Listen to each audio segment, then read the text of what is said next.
8 cities, 6 countries, 7 years.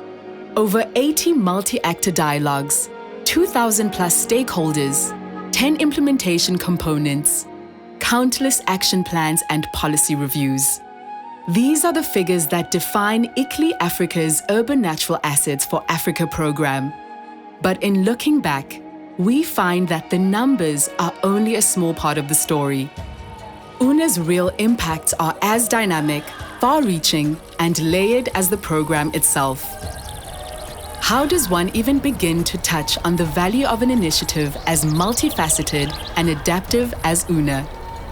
We'll start at the beginning.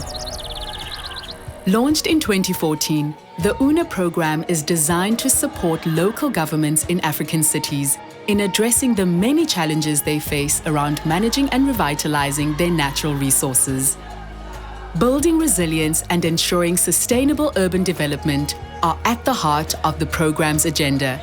But really, it's about much more than that. First of all, it's a synergy of social justice, equity, and livelihoods, mostly like benefits for people through implementation of nature-based solutions. Is that it's the very best kind of urban ecology.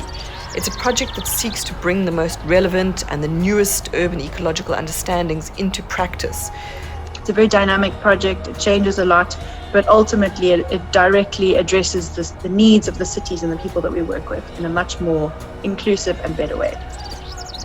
Over time, the program has given rise to 3 flagship projects: UNA Africa, UNA Rivers, and UNA Coasts.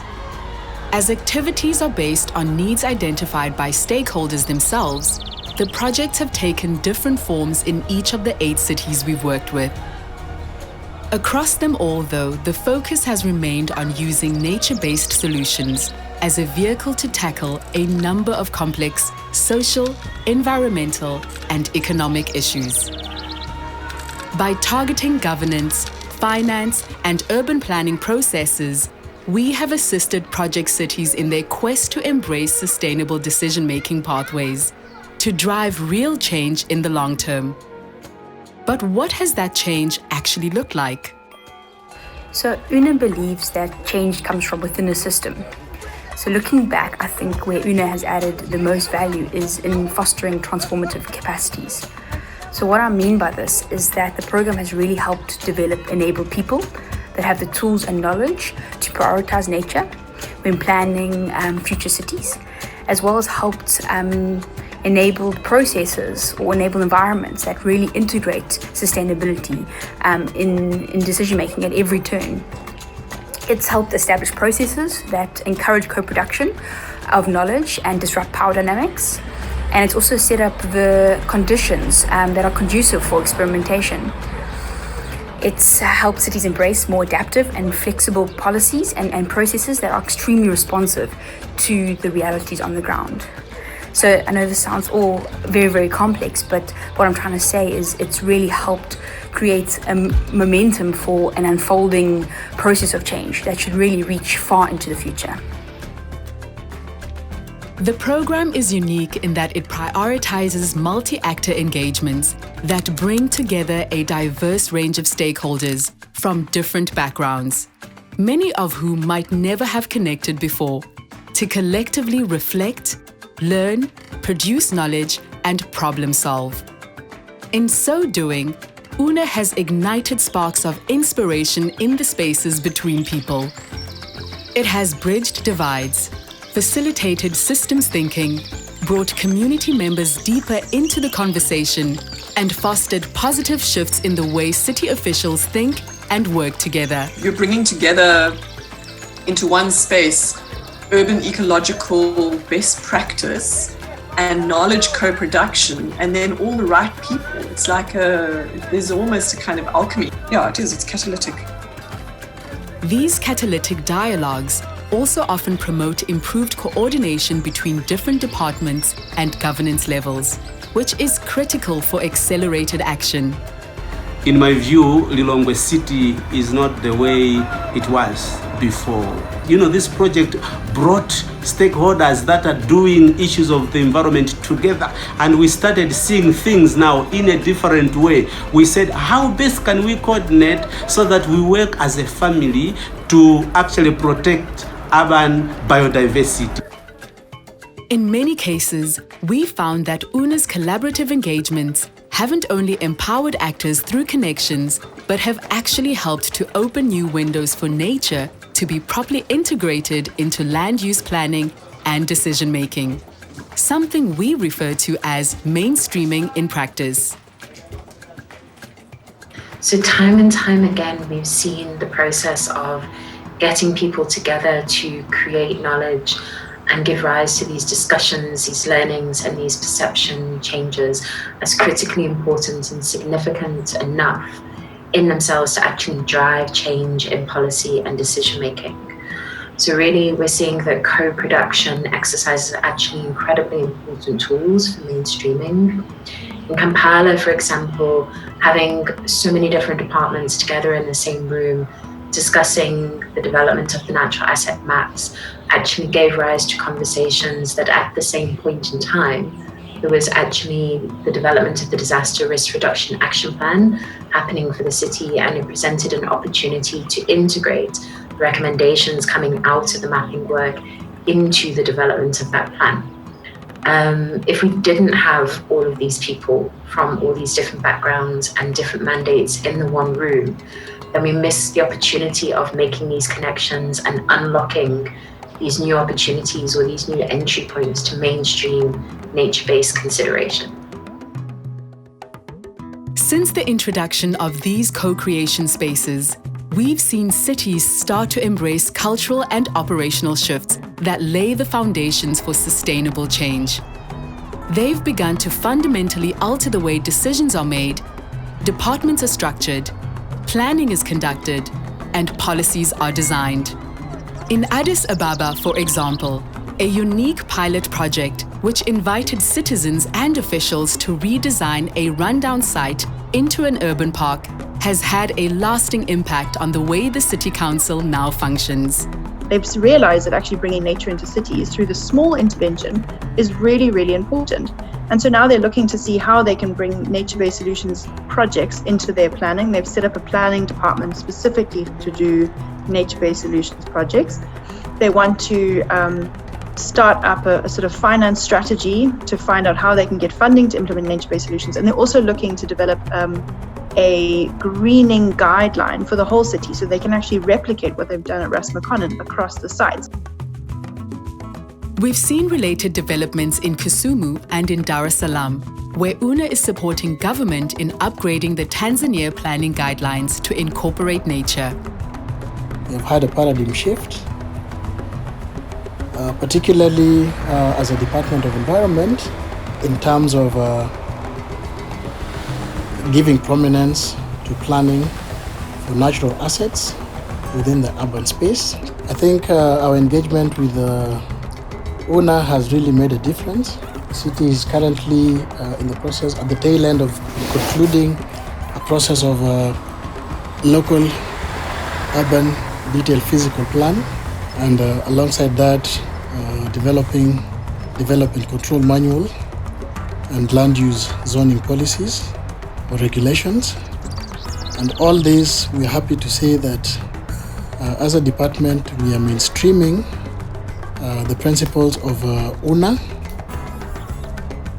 so that indeed we are able to institutionalize and mainstream protection and conservation of the city's natural assets. From the UNA project, we have changed the way on making decisions on our day-to-day activities. Like we have shaped our annual budget and the work plan within a city. We integrated management of natural urban assets in our different departments. So each department knows the importance of managing natural urban assets. Similarly, in Lilongwe, Financial reallocation will help to sustain an Una Rivers restoration project in the long term. Each and every year we'll be including it in our city budget, city annual budget, so that the programs that have started should not stop, but they should continue.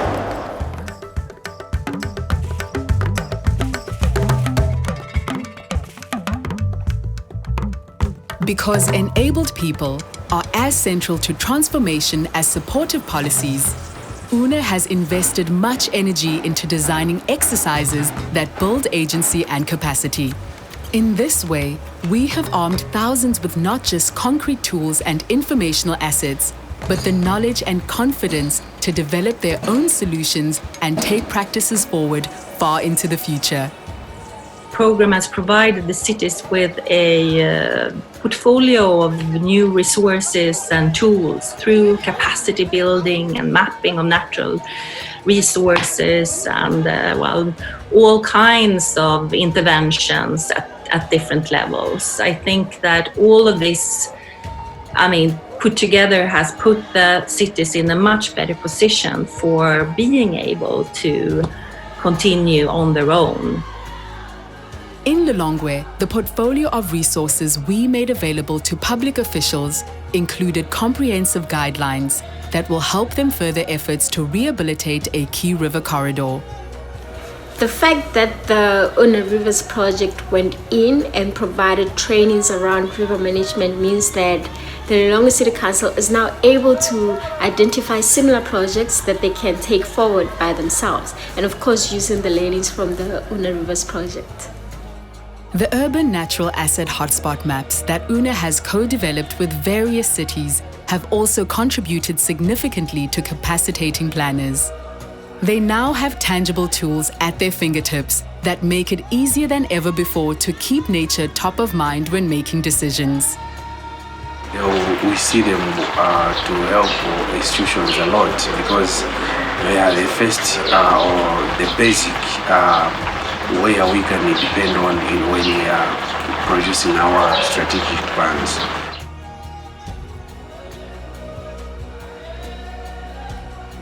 The program has also helped to open eyes to new ways of tackling old challenges. The UNA team recognizes that planning approaches inherited from the global north aren't always relevant to the unique African context.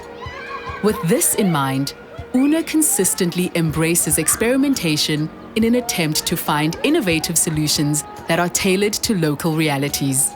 Solutions that make sense to the people implementing them. We have tested new methods for analyzing the opportunities of a site, developed cutting-edge tools for assessing urban decision contexts, pioneered novel ways to include marginalized groups in decision-making processes, and piloted creative African-grown approaches to planning that harness nature for resilience. One such approach is urban tinkering, which makes small, low-cost adjustments to existing urban elements to make the landscape as a whole more resilient. Our biggest learning up to date from urban tinkering approach is the appropriateness within the context of the community. The approach is fairly simple to undertake. It is fairly easy to integrate community participation, and it's quite an exciting experience because unlike many planning processes that are done on desktop, this one actually takes you to where the problems are, to where people are most affected, and you engage with the people most affected, and the solutions are bottom up. Such experimental methods have great potential, not just for other cities dealing with similarly complex challenges, but for a whole world that needs new ways of thinking and doing. We've had the freedom to test and fail and adapt and try again. And the methods and learnings that have come out of this process could possibly help map the way forward for elsewhere in the world.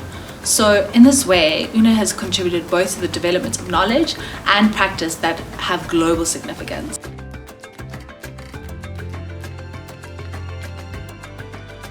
Alongside facilitating top-level change, the program has successfully implemented a wide range of practical on-the-ground interventions that we are now working with stakeholders to up and outscale. These activities have helped cities to localize international agendas, like the Strategic Plan for Biodiversity, the Paris Agreement and the Sendai Framework, and take tangible steps that contribute toward the achievement of national targets. We most often turn to the UNA program's implementation projects as examples of exactly this, localizing these international agendas from a biodiversity, climate change and disaster risk reduction perspective in an interlinked and overlaid way. And these implementation projects don't just show how these global agreements can be localized, but they also provide a multitude of tangible benefits for local community members, which is absolutely essential. One such implementation was a composting facility which enabled the employment of women and has led to over 15 tons of compost being produced from organic waste that would likely have ended up in the Lilongwe River, polluting it. Many other UNA interventions have similarly helped to build livelihoods, upgrade environments, and enhance human well-being. All along the way, UNA teams have also been sure to document the insights that have emerged from such projects, so these can be fed back up to inform the international conversation and shape the design of future global agendas. Through a variety of mechanisms, platforms, partnerships, we regularly feed UNA's experience and lessons into the biodiversity and the climate change community at large. We feed the African recommendations to our advisory board members, one of which is a key champion in the CBD, and the other one is a key author in the Intergovernmental Panel on Climate Change. We've also developed a series of handbooks, which each show different learning or different consideration and are supported by a case study.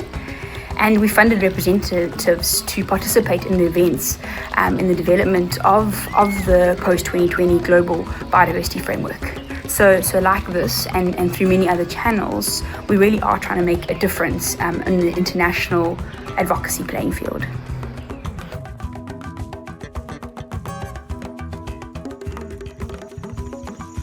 Making an impact on a larger scale is key.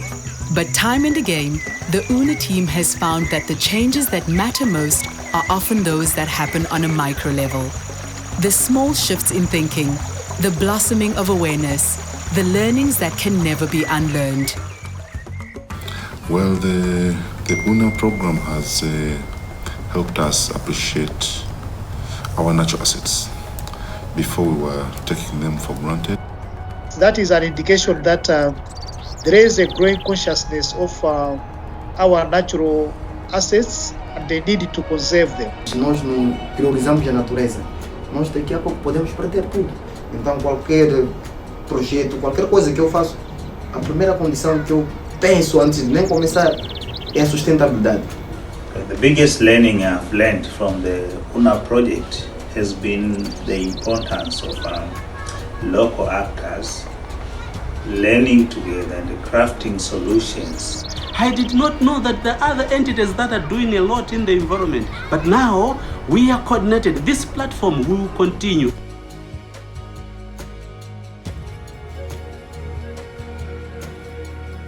Actually makes me very proud that we, ICLI, Swedbio and all the other partners that have contributed to the program were brave enough to develop this, in my mind, cutting edge development cooperation project or program that is based on actual city needs.